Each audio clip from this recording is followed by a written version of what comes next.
Hello and welcome to this Investor Education and Awareness initiative of Aditya Birla Mutual Fund in association with your favorite personal finance magazine, Outlook Money. I am Vishwi, your host for the day. As we all know that we are currently going through an unprecedented global crisis which has impacted each and every aspect of our lives, personal as well as professional. Of course, markets have recovered since then, but volatility is still there. And when circumstances are so unique, the regular way of doing things may not do the trick. And same is true when it comes to personal finance. In such times, perhaps there is need to revisit the rule book and look beyond the conventional investment strategies that one may deploy during these regular times. And to help our viewers find that unique personal finance approach, we have with us some eminent personalities with extensive experience and expertise to talk about financial planning in unprecedented times, the theme of today's webinar. Our first guest is Mr. K.S. Rao, Head of Investor Education and Distribution Development for Aditya Birla Sun Life Asset Management Company Limited.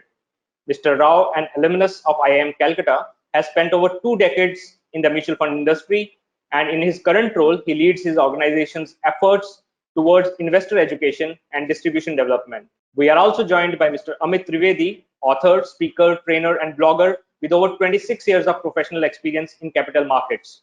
As a trainer, he has trained over 83,000 participants through almost 1,300 workshops across 130 different locations across the country. He has authored 4 books on personal finance and investment. Both Mr. Rao and Mr. Trivedi have done extensive work in the area of investor education. So let's start. And my first question is for Mr. Rao. Mr. Rao, as we all know that these are unprecedented times with never before like lockdown imposed across the country and in fact across the globe. And the global economy was brought to a virtual crawl during these times through deliberate government measures. So how do you see these events, impact the economy and of course, by extension, the investment universe going forward? Hello to all, and indeed it's great to be here on the panel with Vishav and Amit. Yeah, Vishav, it's like it's already impacted the economy. It's over 100 days now. We have seen the sectors. It's impacted major part of the economy. There is a contraction in the GDP, not only in India but across the globe. It always impacts on your personal finance. In fact, Amit and me, we always keep discussing when it is on the personal finance. It is for each of us. It is impacts in a very different way. Your person before the finance. And when the economy is impacted in various ways, yes, GDP contraction, there are a lot many job losses, and many sectors are reeling into lock and unlock situation. And this is a time, as you rightly said, it is an unprecedented, and it is it is a time to look at your personal finances in a very different way. Yes, there is one positive part is some parts of the economy where it is open, things are looking better, and it's picking up, and rural sector is predominantly not affected. FMCG sector is doing pretty good, and a couple of other sectors are coming in, but some sectors will have a larger impact, like it could be a tourism or it could be hospitality. Net every one of us impacted, and unfortunately the COVID is a concern of the health, but the second best concern is for the wealth. I think it's a time for everyone to take a conscious call, and we need to relook our entire finances in a very different way, because your goals, everything has gone upside down, and it's a time to look at it in a very refreshing way. So you're right, but I have a follow-up question on this. We have when this whole thing started, we were not expecting it to go on for so long. So right now, where do you see things going from here, and how long do you think that the impact will be there? Considering the global recession lasted for years, do you see similar thing happening this time around? There are, I think, more than the recession. First of all, we need to appreciate the great works done by the governments across, I think, either in India or globally. And second, if you come to India and the government of India, when it's on the largely address the reforms on the supply side, and hopefully the things will be addressed on the demand side. That may give us a positive side of it. And if you have seen a week before when things are coming, next reform, stimulus side will be coming in the moment you see some green shots around, and that way things should be little positive. And looking at, I think there is a light at the end of the tunnel. COVID may not last longer, but even if it is last longer, we are going to live with it, and we are getting adjusted to it, and life is coming returning reasonably to the normal, not the old normal which we have seen, but the new normal with the social distance, etc. At this point of time, I personally feel maybe this year is a pause year, and the next year could be a growth year, and 2022 is expected to do predominantly well. In fact, I was going through a report, the Nifty earnings in 2022 can look at little on the bullish mode, and 2023 it will settle down. Maybe 2 to 3 years perspective, we are in a very comfortable, we can be optimistic, maybe a pragmatic optimism. It's not a pessimistic optimism. Right. So pragmatic optimism, and the future, the green shoots are visible, and future might be will be better than we expect. I mean to say there could be a strong recovery possible, maybe 6 months, maybe 2 quarters down the line. But recovery is already seen in major sectors. Rural sector one need to be very, very positive now. Agriculture is looking very good. That can provide a lot of demand. And say 60 to 70% of our population is on agriculture, and that way 60 to 70% of us is not affected by chance. That I look at. And another process I look at is most of the companies are redesigning their business operations. And with that redesigning, these companies will come back into the normalcy, and they do better. Then it will add to the earnings. And it's like in the past, we have seen every recession or every downsize, it is immediately followed by upside. And people today, we are talking about the recovery. But we don't know which alphabet of the recovery, whether it's a U shape or V shape.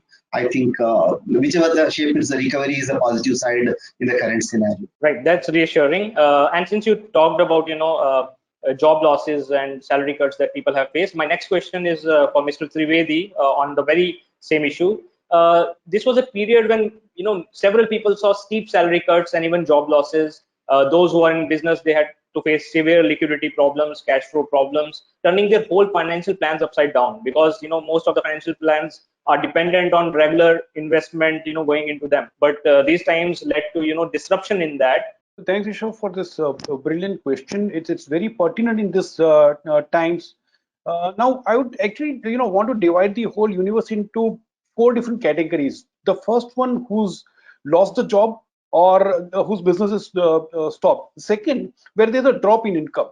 Third, who's afraid, who's fearing the job loss or loss in income, but the current level is maintained. And the fourth, who's actually benefited out of this whole situation. So there are some very small segment of the market, which is like a lot of like the video conferencing technology companies, for example, where they've actually seen the growth happening. But we'll keep that aside. Let's focus on the first two, which is either loss of job or loss in income, drop in income, versus those who fear that coming.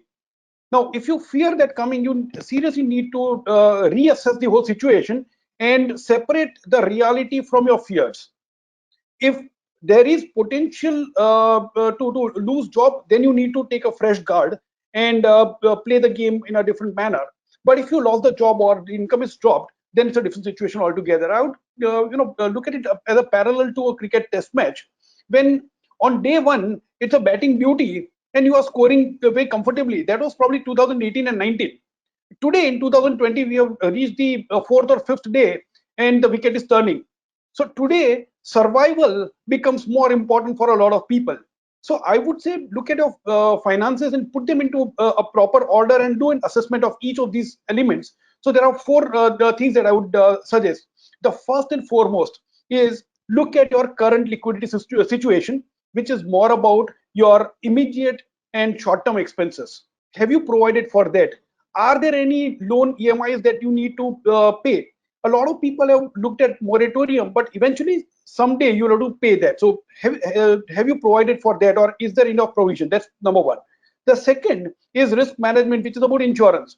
And I would put priority to health insurance here, not just because of the pandemic, but otherwise also, if the main earning member goes out of job because of a health issue, or some other member gets ill, and because of that there are higher expenses. So that's the second. And then third comes the funding of goals.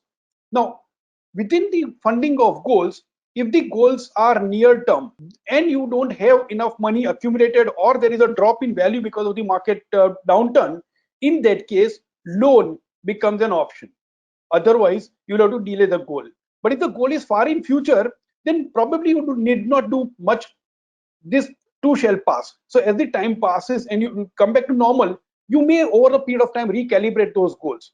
But primarily, the liquidity requirement, which is critical, where I would put 5 different things that one needs to look at. Number one, what has happened to your monthly expenses? So we were talking to somebody the other day, one financial advisor, and he had a conversation with his client who got a letter from the company saying your salary will be cut by 15%. So 15% was a reasonably large drop, and he was mentally not prepared for that. So he came to his financial advisor and said, I want to stop my SIPs. So send me the forms. This financial advisor said, okay, I'm sending you the forms. But then by the time the forms reach the client, this advisor did some mental calculation and then picked up a phone and spoke to the client and said, let us list down your expenses. And then they figured out that while the income had dropped by 15%, the expenses also had come down by roughly 17 to 18%, which means more or less you are on par. There was no change required when it comes to fresh investments. So this was an assessment that one needs to do. Have the expenses also changed? That's number one. If the expenses have changed, can they continue for a long, or after the lockdown is over, your expenses will go back? That's number one. Number two, what is the risk on income? Has it come down already? And if it has come down, how long will it take to go back to the previous levels of income? And that period is where the income minus expense equation needs to be seriously looked at, and you need to have contingency fund to take care of that period. Fourth point, is there sufficient insurance? If there is insufficient insurance, then self-insurance is the only way, which again increases the need for some contingency fund just in case something happens. And obviously the fifth one is if there are any short-term commitments towards loans. So one needs to do this analysis of liquidity requirements and then take the decisions forward. Without this assessment, it's impossible to give any proper answer. As Mr. Rao mentioned just some time back, it is personal finance as personal comes first. So each individual's personal situation needs to be assessed first. What are some personal finance lessons that investors should draw from the events that have transpired over the last few months due to the whole crisis, and what are the things they can do, and the way they can reinvent their investments going forward? Yeah, thanks, Vishal. I think Amit has really explained many of the things, what are the lessons have been drawn, but it's predominantly, I mean, as the old theme we are talking about unprecedented. It is none of us have seen these, we have not visualized, like I have not visualized, I can stay back at home for the last 120 days and working from home. I mean, today this is my 65th webinar I am addressing, and it is quite unprecedented. I used to travel across the country and do the sessions on in person, and this time, if I can look at many of us, the learnings on the finances itself has undergone dramatic change, because as you sit at home, there is the first concern when we started with the lockdown, it is all we looked at is how I can protect my life. That was a major concern for us. Then the second concern has started as we extended these lockdowns, how I can live my livelihood. In the process of life and livelihood, our lifestyles have gone for, whatever the lifestyle we had, it is nowhere, you cannot look at that. With that, most of us, our spending habits have changed dramatically. For example, there is a discretionary spending, there is a non-discretionary spending. Today there is only on the essentials we are spending, and most of the discretionaries we have postponed. And it's also psychologically, Merc in the garage, Merc parked on the on the society where we park the car, I mean, is no more valuable than few lakhs of rupees as an emergency fund in your bank account. That gives a lot of comfort to us, and we all have, the majority of the people have shaken with it, and people are looking at the money, and the whole life itself is very different. And when you are looking at whole life itself is very different, your personal finance, you look at a lot of lessons we learn, probably whatever we are spending towards the lifestyle, whether it's worth, whether it is not worth. And I was looking at people's financial goals recently. We have there is a survey which was there, and the majority of the people, the one goal got vanished from their list is there is immediate foreign travel or travel abroad or travel with family has just got off. With this, but there is another area which has happened is everyone was viewing the portfolio with a lot of anxiety. Market was up and market was down, and we are not very sure when it is up, why it is going. And when the on 26th of March, somebody has looked at the portfolio, if it is a proper asset allocation is not there, portfolio would have gone by 30 to 40% down. And if it's a proper asset allocation, probably things would have been a little better. And the lessons drawn today is how you can prioritize your finances very differently. Like the foremost thing is, people went back and said, let me look at my health insurance as a document and really reading the clauses on the health insurance, and go back to the cupboard and see your life insurance. Am I insured it right? Am I not insured it right? And looking at own finances, we would have said last 5, 6, 10 years we were talking money and everything, and we would have never bothered about it, and except the tax planning, which we would have looked at that too in the month of January, February, and March, where most of the Indians plan for their taxes. That is the time more insurance companies they sell the insurance, and this is the time everyone looked at in a very different. The purpose of insurance is not the taxation. Purpose of the insurance is my life. I think this is what impacted on the personal life very, very differently. Even when it comes to other investments, whether my investment is in a right asset class, whether it is a wrong asset class. If somebody put the money into the real estate overloaded, then he or she would have got confused what to do if something goes which is a little longer. And if you are exposed to the more of the commodities, then there is another. I think every asset class, it has created a very different kind of uncertainty.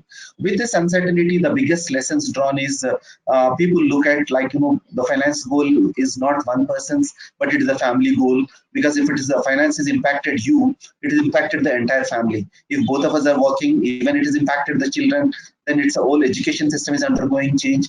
I think then we go back to the basics. I have seen when I was talking to many people in the last few days over various webinars and interacting with my financial advisor friends, what I could see is people are looking at the urgency is the contingency fund, because either there is a job loss or as Amit ji said, or there could be income loss. Either side you need to get realigned. In this realigned time, you need to prioritize your goals. Not every goal at this point of the time is not very important. And for example, if you have a retirement goal, and that retirement goal you would have looked at 1%. This is the returns I get. My retirement nest egg is X amount. It could be a 1 crore, it could be 5 crores, whatever the way you looked at. Today, looking at the scenario, now the returns on your investment is going to come down. People started relooking at probably the social distancing. One side they are following it up. And sometimes this anxiety, people also have seen there is a portfolio distancing. Let me not get into that anxiety. Only I have seen after last week or before last week, when the market turned towards up, then people started looking at the portfolio. They have started rebalancing their assets, and they are looking at entire thing in a very holistic approach. And that has given a very different perspective to them. One need to be very serious about the personal finance. We cannot neglect, we cannot delegate, and we need to time to involve the families. I think truly this new normal has made the spending less, saving more. And I personally feel as we go forward, these savings will also convert it into your right investments, because right now we do not know which asset class will perform, and everyone is at confusion. But it has impacted everyone very differently. But from what I heard from you, I get the sense that maybe the realization of importance of personal finance has also grown due to this crisis, because people have faced situations which they may not have anticipated, and now they realize that financial planning is so much important, and maybe for the future to meet this kind of situation, hopefully they won't come across this situation again, but maybe they will be better prepared, and they would want to prepare better through proper financial planning, right? And one more thing, since you mentioned about contingency fund, emergency fund, is there a need to relook at that?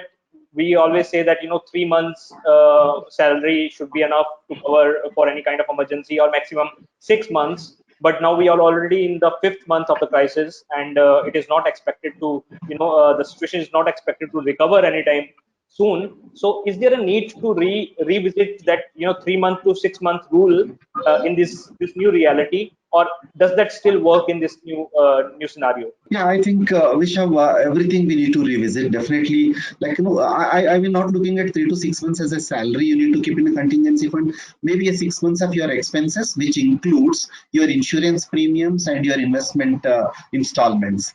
Are you bucketed for it and are you kept it? You are right. Now it is a 5 months. 6 months we are entering it.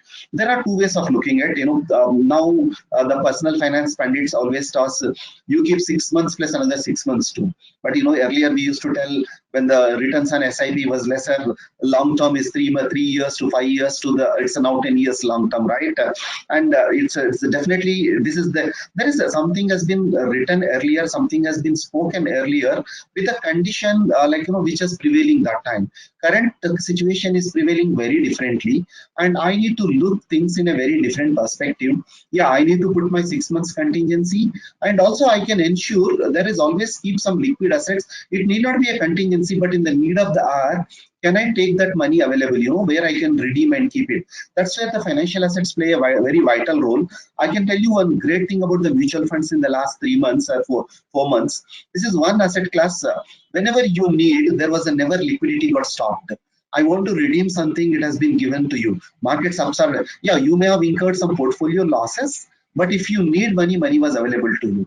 I think that contingency, yes, we need to look at, and we need to revisit the entire financial plan itself right now. And then are you looking at your portfolio based on your goals, and are your goals are undergoing change? And relook at your contingency first, relook at your insurance, relooking at your goals. I think you need to revamp everything, and the foremost is the health insurance and all that. But start with your monthly budgets. And we were never looking at majority of us are never looking at monthly budgets. You are right. People are looking. It's like this has given an opportunity for us. The importance of personal finance. We can't delegate it. We can have one wonderful financial advisor, but we cannot delegate it. Right, absolutely right. And you mentioned about the markets correcting. If somebody looked at their portfolio towards the end of March, a correction of 30 to 40%. So my next question is for Mr. Trivedi. Equity investors always expect some risk, but even they were shocked to see their portfolio correct by 30 to 40% towards the end of March. Of course, I mean, the markets have recovered since then, but still, that was a major shock and something not witnessed, I think, since the financial crisis, global financial crisis of 2008. So people kind of, a lot of investors saw this for the first time. So what would be your advice to equity investors in these volatile times? So Vishal, a fantastic question once again. You're absolutely right that this 30% kind of a drop happened after a very, very long gap. So I actually did some number crunching and tried to see what really took place. So since the inception of Sensex in 1979, this was the 7th time that Sensex has fallen by 30% or more from the all-time high. So this was 7th such instance. But the one that happened in 2020 happened after almost 12 years. The previous one happened in 2008. So there was a gap of more than a decade. The other thing that we also saw in the numbers was that during the 2010-2019 decade, 10-year period, roughly 2,500 working days, and there were only 3 days out of 2,500, 2,450 some days. Only on 3 occasions, the daily Sensex movement, I mean previous close to today's close, the daily change was more than 4%. Only on 3 occasions, okay, either up or down. But in the month of March 2020, out of 22 working days, the 4% change happened on 10 occasions. Look at the level of volatility, and if you are not used to seeing that volatility and suddenly that volatility becomes visible, that volatility is very scary for a lot of people. Having said that, volatility is inherent to equity markets. That's the basic nature of equity markets, and that nature has a lot to do with the way the open markets work. The markets work, or the prices move based on opinions of people, and these opinions could be either based on knowledge or based on certain needs or based on emotions. Now, in the entire decade of 2010 to 2019, in fact, for last maybe 30-35 years, we've seen a glut of liquidity being pumped by the central banks all across the world. And that glut of liquidity kept the markets at a reasonably high level. And we've also witnessed over the years the interest rates also have been on a gradual decline. Because of that, also equity markets have remained high. But the volatility which was visible, my only request to everybody is whatever happened in that decade was abnormal, that the volatility was missing. What happened in 2020 is the very basic nature of equity markets. Please expect volatility. If you don't get volatility, then get scared. If you see volatility in equity markets, feel comfortable that the market is behaving the way it should. That's a great advice, especially for investors, who are new at this game. And I think anyone who started investing in the last 10 years, all the millennials, I think it is the first time they are seeing this kind of volatility. So this advice for them is quite crucial, right? But how do you see this volatility going forward? In the next one or 2 years, given the crisis is still there and markets are already reaching. They are near their peak already, even though we are still going through the crisis right now, and we are in the middle of it, if not towards the peak. Then how do you because so much of recovery has already happened, so how do you see this going forward? That's the second part of the nature of equity markets. A lot of times people feel that the equity market follows the economy.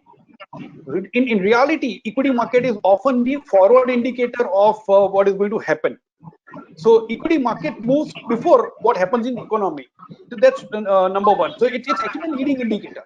Number two, equity markets also is one place where it's the hope market.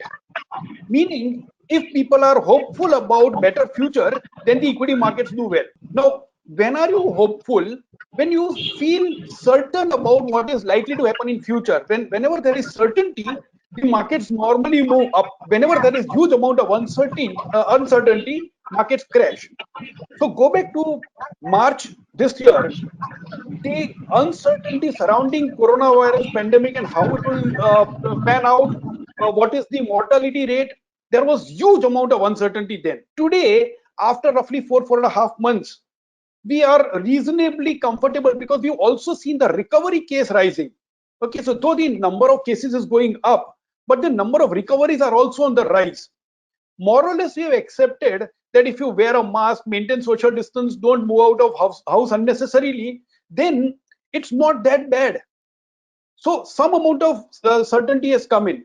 The third amount of certainty looks like, okay, 2020 is washed out as far as the economy is concerned.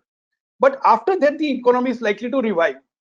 So whenever there is some degree of certainty, some degree of hope, then the markets start looking up.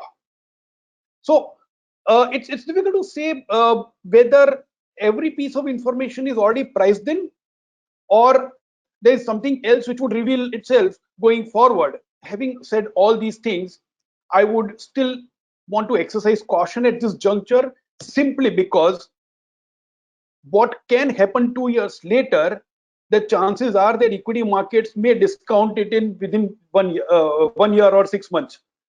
The markets are generally prescient that way. They know what's likely to happen much in advance. So I would not like to hazard a guess, but if you have long-term goals, stay invested in equity markets, because this is one asset category which has the potential to generate superior returns after adjusting for inflation. Because if I don't take that risk of equity market for my long-term goals, currently even 10-year deposits are at 5.5%. Will that be sufficient to meet your goals after adjusting for inflation and taxes is a question. But if you have a short-term horizon, always remember January 2020 to March 2020 to July 2020, what happened in stock markets. Never forget that. If you have short-term goals, stay away from equity. That's what I would say. Right. So that's the advice for the investors. And both of you talked about the volatility. My next question is for Mr. Rao on this particular thing. Of course, not exactly volatility, but there are so many risks involved with investments. There are volatility risks linked with equity markets. There are credit risks associated with the debt segment. When it comes to fixed income products and small saving schemes, the interest rates are falling, and as Mr. Trivedi mentioned, that inflation, whether they will be able to deliver good inflation adjusted returns or not, we have to see. So in such a scenario, what would be the right approach to invest at this particular time? Should one change it now or stick with the plan that we had in at pre-pandemic times, especially for conservative investors who invest in small saving schemes which are not giving that good a return right now? Yeah, Vishal, I think there are three ways I look at. One, the first thing is when you are revisiting your goals because of your changed financial scenario. I mean, somebody said, you are revisiting in a 3D way. Some of things we can always downside the goals. Some of the goals we differ. Some of the goals we dump. For example, my travel goal is got dumped. My retirement goal got deferred because I may have to work little longer because you are earning little lesser.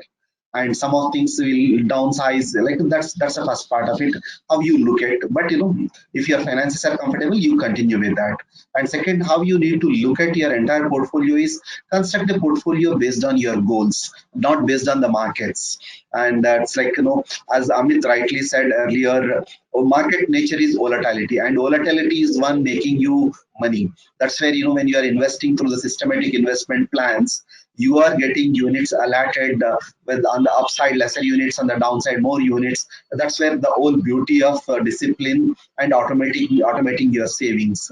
And when it comes to the fixed income, yeah, like interest rates have come down. It's definitely maybe another 1 year you may be seeing something on the downside of the rates. Then again, it may started going up. And gold is an asset class which has done fairly well.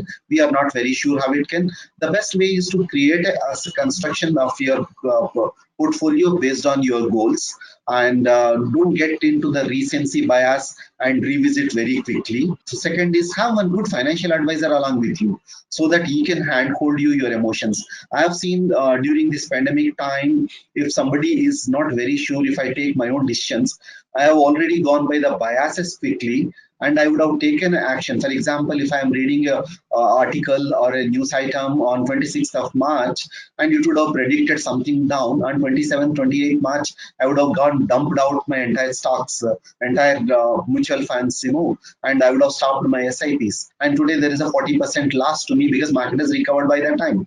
That's where you need a right advice to stay back and stay put to those goals. That's where the sanity prevails when things are going and up and time. I think we need to go back to the basics, have a good financial advisor, understand your own way on the personal finance very differently. And today we are like, there is a social distancing. Probably we need to distance about some of this noise, not exactly the news. And probably, since this is we are working with Outlook Money, and your outlook on the money should have some sanity around. And with that sanity, I look at, you unmask your anxiety, unmask your fears, and keep looking at with a positivity. And have I keep telling on my on-ground programs I used to do for families, and it's a any financial goal, you spend some time with your family and create a family priorities and put a family goals, and based on that goals you can create your asset allocation. Don't look at markets too much. And yeah, like now it would have like a market may get corrected. Probably if you are believing that, go to little conservative funds and stay with the conservative funds. But if your goal is longer, for example, I have not touched my retirement portfolio. In fact, Amit and me were discussing day before yesterday. On 26th of March, my portfolio was down by 26%. As of day before yesterday, it was up by 8%. I have not done anything. And kudos to my financial advisor to make my portfolio very comfortable and it's cushioned. I have not done anything. To be frank, I have not invested, not disinvested during this time. That's something that everybody should remember, that this volatility is part of the game, and they should plan accordingly so that when things go wrong, their plan already takes care of that. That's right. And since we are talking about unprecedented times, something unprecedented that a lot of individual borrowers have come across this time is the loan moratorium. I think a lot of such borrowers, the individual borrowers, are facing this dilemma of whether to go for the moratorium or not for the first time, because these are unprecedented times. So it is uh, among the biggest measures announced by the RBI to reduce the impact of lockdown. And some reports say that 80% of borrowers took that option. They opted for the moratorium. This question is for Mr. Trivedi. How much of an impact do you see of this moratorium on people's loan repayment, because they are concerned about it, and what should they do? Once their cash flows are restored, or the situation improves, what should they do, considering they have already taken the moratorium option? So, one of the finest financial advisors from Gujarat, I was discussing it with him a few years ago, and he said, whenever you think of loan, always look at that word from right to left. It becomes low. So long as possible, avoid it. Now, why am I mentioning this is because currently a lot of people had to opt for moratorium for a very reason that their income was at risk. Now, that's understandable. The whole measure that was announced by the RBI was to help people take care of their cash flow situation.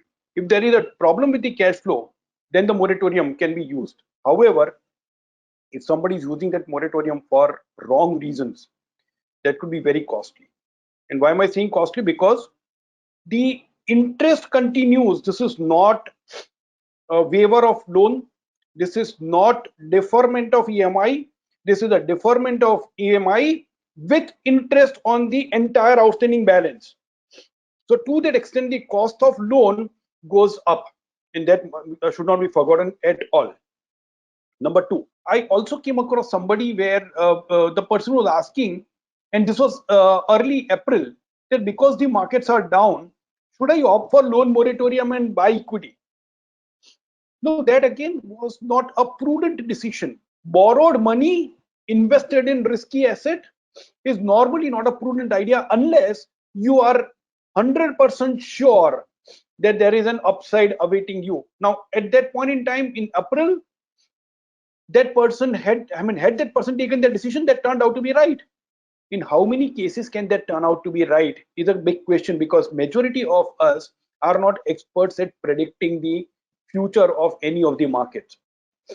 So number one, if you opt for moratorium, that means your interest cost goes up dramatically. And to that extent, if you have the ability to repay, use that ability and continue your EMI payment on a timely basis. If there is a problem with the income, by all means, you opt for moratorium. But the moment your income levels are restored and you come into normal condition, start repaying higher amounts. Expedite that repayment process as much as possible so that your interest burden remains under control. Please understand, and especially for people who are using loan moratorium to invest money somewhere, please understand, investment income is uncertain. EMIs expenses are interest expenses are certain, and from that point of view, use moratorium as a facility for certain need. Don't abuse that facility is my simple request to everybody. Right. So one should be very careful about opting for this moratorium, and do it only if they have cash flow problems. And the best advice right now is that if they have already opted for the moratorium, it's better to repay when you can and increase payments so that the interest implication on your loan repayment is minimal. Because as per some calculations, a 50 lakh loan may incur up to 6 lakh of extra interest for a 30 period duration at 8.5% of interest rate. So that is a big amount which you can avoid if you increase your repayment at the right time when your cash flows improve. Now we are towards the fag end of this discussion.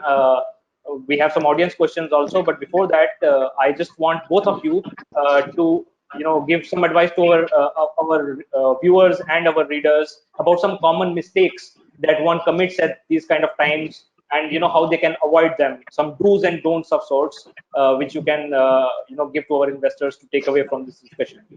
Yeah.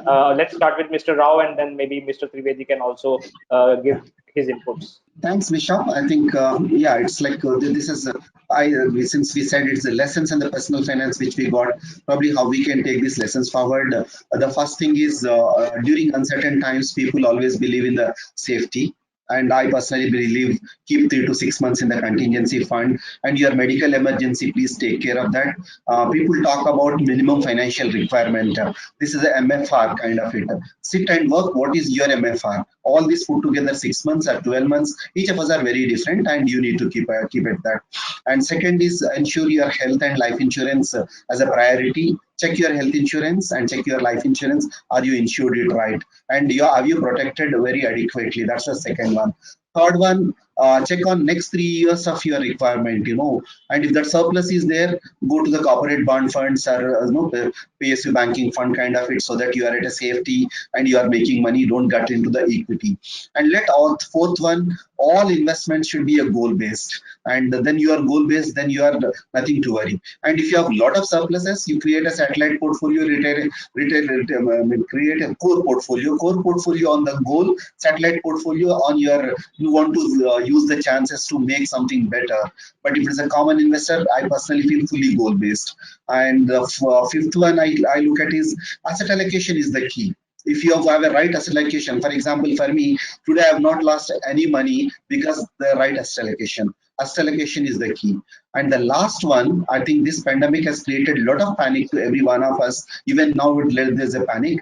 There is a fear. Of course, corona in the air may not go away. Don't keep the fear in the mind, and ensure that what you need to do right.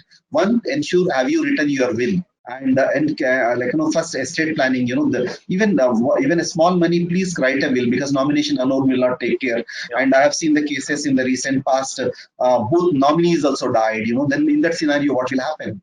And ensure that you write your will and keep all your documents at a place. Electronic documents is fantastic, but can you physically write somewhere and ensure that is taken care?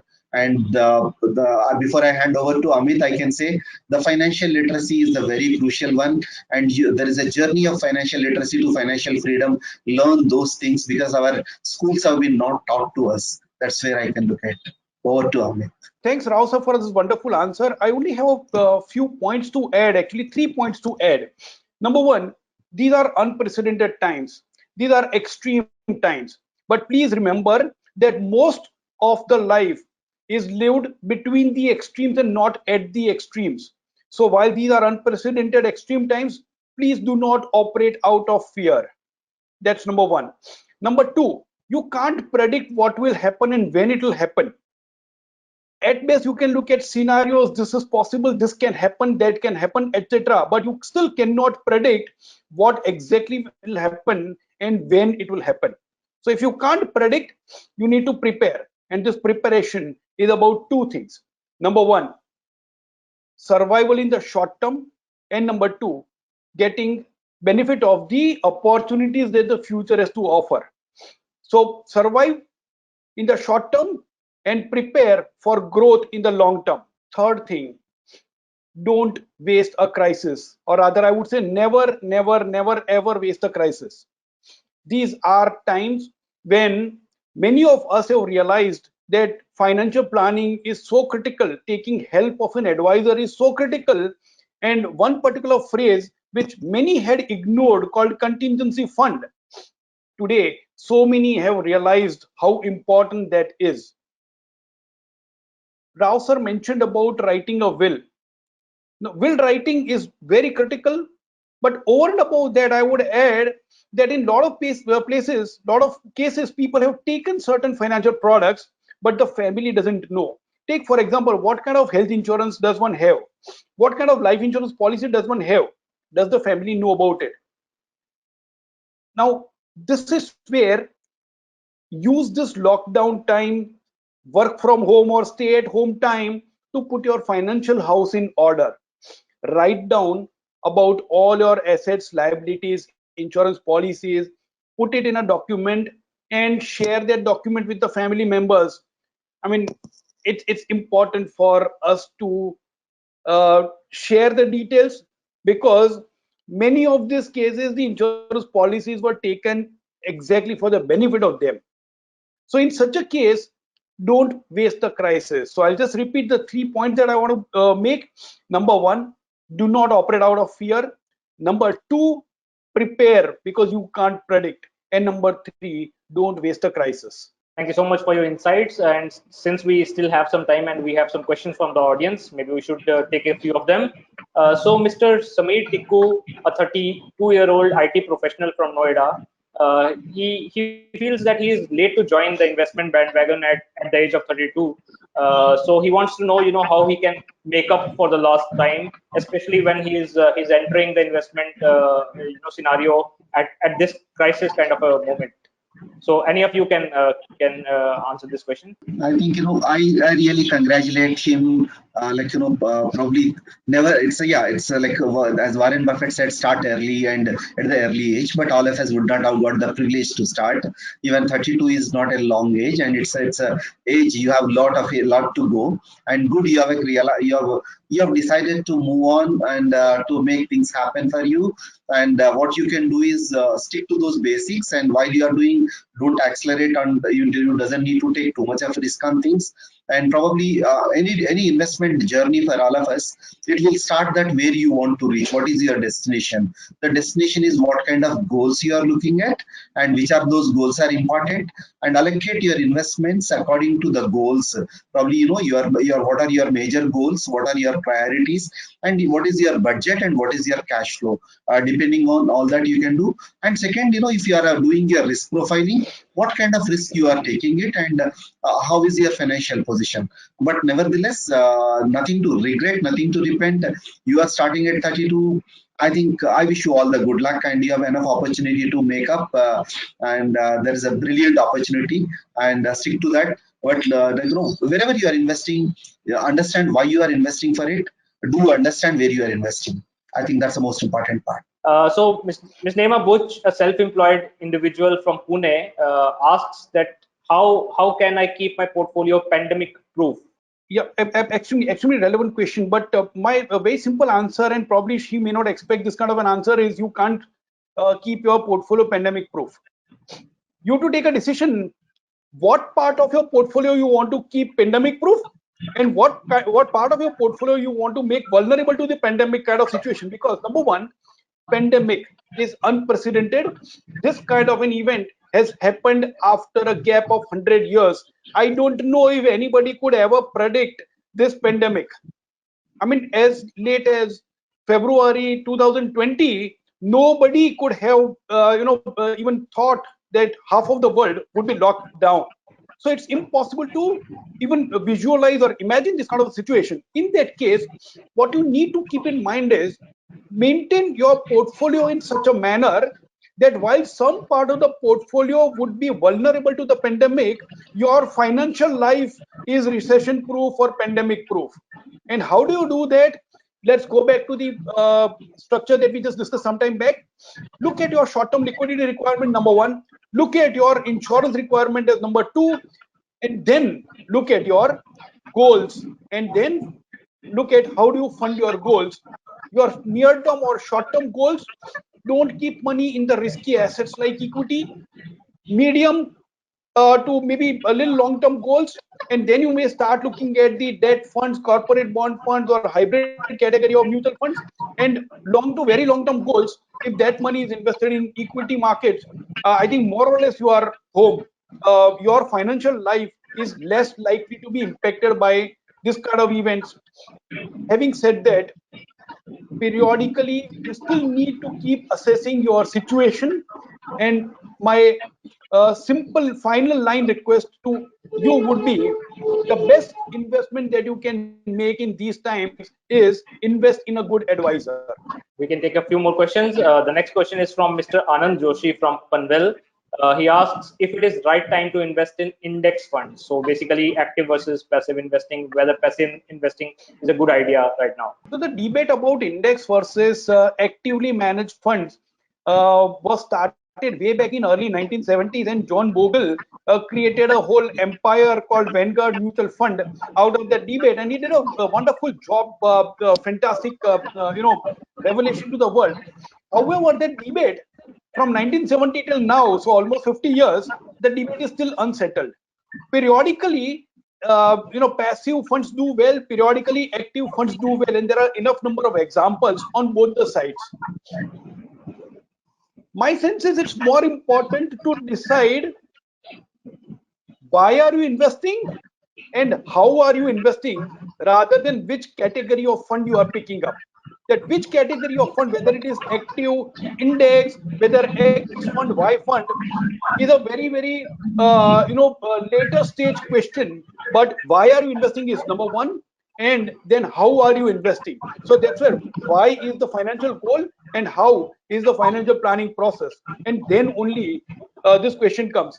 And my final point on that would be, which fund you select eventually has a very small impact if you've done the first two things right. The next question is also quite relevant right now. Mr. Ashish Mehra, who is facing a lot of financial strain due to pandemic, he asks that he is thinking of pausing his SIP, and he asks how it will impact him in the long term. This is a relevant question for a lot of people who are facing financial strain right now.